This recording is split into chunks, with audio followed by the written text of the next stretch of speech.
퇴근길 지하철에서 문득 어릴 때 뭐가 되고 싶었는지 떠오르는 밤이 있습니다. 그런데 정말 마음을 내려앉게 하는 건 그 꿈을 이루지 못했다는 사실이 아니에요. 내가 그걸 언제 그만뒀는지 기억나지 않는다는 겁니다. 그만두겠다고 결심한 날이 없어요. 포기한 순간도 없고요. 그냥 어느새 그 얘기를 안 하게 됐고, 안 하다 보니 잊었고, 잊은 줄도 몰랐습니다. 그 마음이 어떤 건지 저는 압니다. 지금 삶이 나쁜 것도 아닌데 어딘가 남의 옷을 입은 것 같은 밤. 다들 이렇게 사는 거라고 스스로를 달래고 잠드는 밤이 있어요. 그래서 오늘은 다 버리고 떠나라는 말은 하지 않을게요. 대신 진짜로 다 버리고 떠났던 한 사람의 이야기를 하려고 합니다. 그는 27에 숲으로 들어갔어요. 그리고 2년 뒤에 제 발로 걸어 나옵니다. 오늘 밤 중요한 건 그가 왜 들어갔는지가 아니라 왜 나왔는지예요.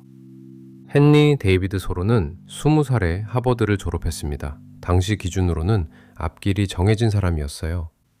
그런데 그는 남들이 가는 길로 가지 않았습니다.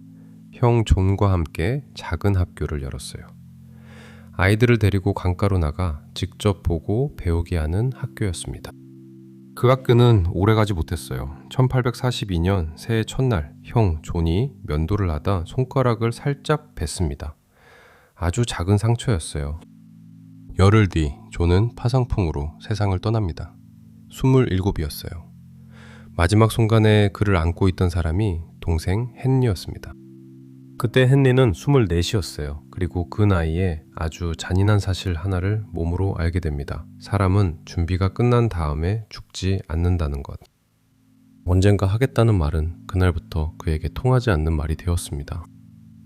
그로부터 3년 뒤인 1845년 7월 4일 그는 월든이라는 호숫가로 들어갑니다. 미국의 독립기념일이었어요. 그날을 고른 건 우연이 아니었습니다. 자기 삶에 대한 독립선언이었으니까요.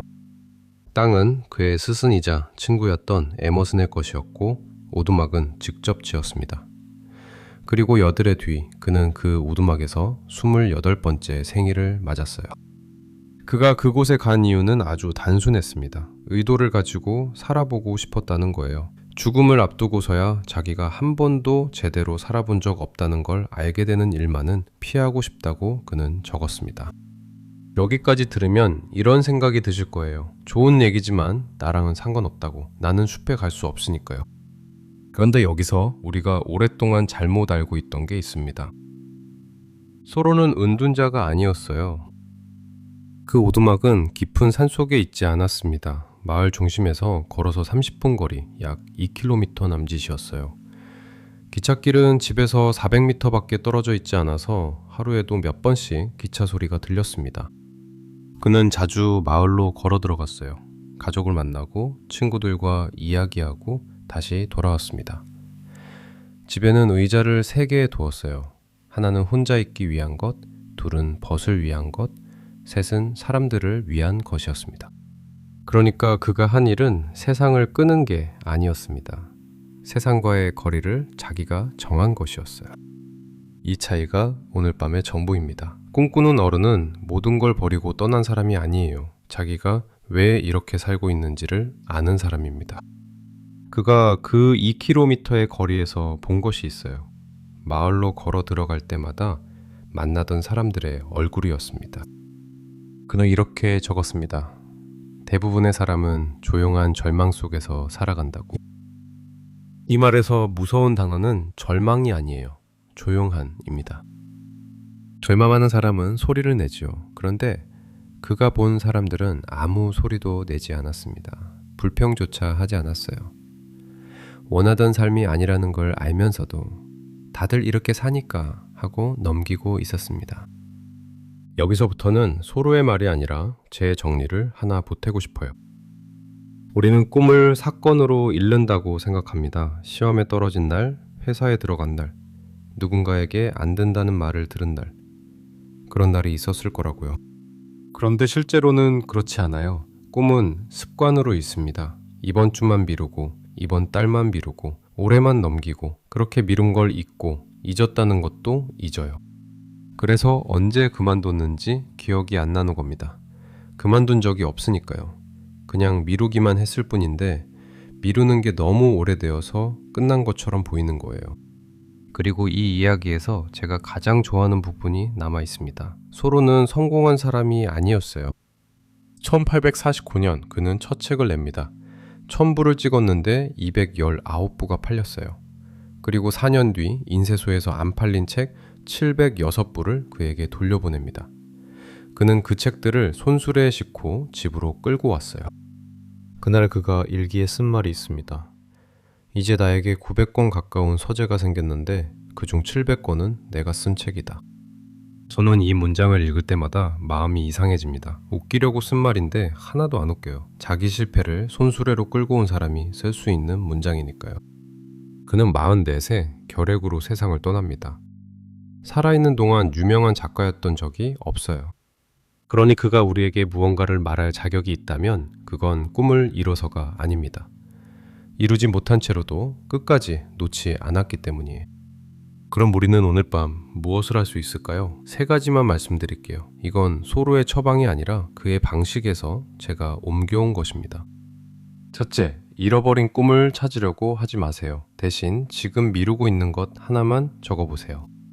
20살의 꿈을 복원하는 건 대부분 불가능하고 사실 필요하지도 않아요. 그때의 나와 지금의 나는 다른 사람이니까요. 중요한 건 되찾는 게 아니라 다시 시작하는 겁니다. 오늘 밤 떠오른 그 한 가지면 충분해요. 둘째, 일주일에 1시간 아무 쓸모없는 시간을 만드세요. 돈이 되지 않고 남에게 자랑할 수도 없고 아무 성과도 남지 않는 시간이요. 소로가 숲에서 한 일도 대단한 게 아니었습니다. 호수를 들여다보고 새소리를 적고 생각을 정리했어요. 그가 확보한 건 대단한 장소가 아니라 그냥 그 시간이었습니다. 셋째, 무언가를 더하지 말고 하나만 덜어내세요. 그의 실험에서 진짜 핵심은 자연이 아니라 단순함이었어요. 그는 살아가는데 정말로 필요한 게 얼마나 적은지를 재보려고 했습니다. 꿈을 위해 새벽에 1시간을 더 만들려고 하면 대부분 실패해요. 대신 이번 주에 하나를 덜어내면 그 자리에 시간이 생깁니다. 그리고 마지막으로 그가 숲을 나온 이야기를 해야겠습니다. 1847년 9월 6일 소로는 그 오두막을 떠납니다. 2년 2개월 2일 만이었어요. 그가 남긴 이유가 저는 이 이야기의 결론이라고 생각합니다. 숲으로 들어갈 때 못지않게 좋은 이유로 숲을 떠난다고 그는 적었어요. 살아볼 삶이 몇 개쯤 더 남아있는 것 같은데 그중 하나에만 더 시간을 쓸 수는 없다는 것이었습니다. 들어간 것도 그의 선택이었고 나온 것도 그의 선택이었어요. 그게 전부입니다. 그러니 꿈꾸는 어른은 어딘가에 도착한 사람이 아니에요. 지금 있는 자리에 자기가 왜 있는지 아는 사람입니다. 그래서 언제든 떠날 수도 있고 언제든 돌아올 수도 있는 사람이지요. 다만 오늘 밤 이것만은 분명히 해두고 싶어요. 이 이야기는 회사를 그만두라거나 어디론가 떠나라는 말이 절대 아닙니다. 소로도 숲에 있는 동안 가족의 연필 공장 일을 계속했고 마을에서 측량 일을 하며 생활을 꾸렸어요. 생활을 무너뜨리면서 하는 건 꿈이 아니라 도박입니다. 그러니 오늘 밤 문득 어릴 적 꿈이 떠올라 마음이 내려앉았던 당신에게 이렇게 말해주고 싶어요. 당신은 꿈꾸는 어른이 되었나요? 이 질문에 선뜻 답하지 못했다면 그건 당신이 실패했다는 뜻이 아닙니다. 이 질문이 마음에 걸렸다는 것 자체가 아직 끝나지 않았다는 증거예요. 정말로 끝난 사람은 이 질문을 듣고도 아무렇지 않거든요. 편안한 밤 되세요. 조용한 절망 대신 조용한 시작이 있는 밤이길 바랍니다.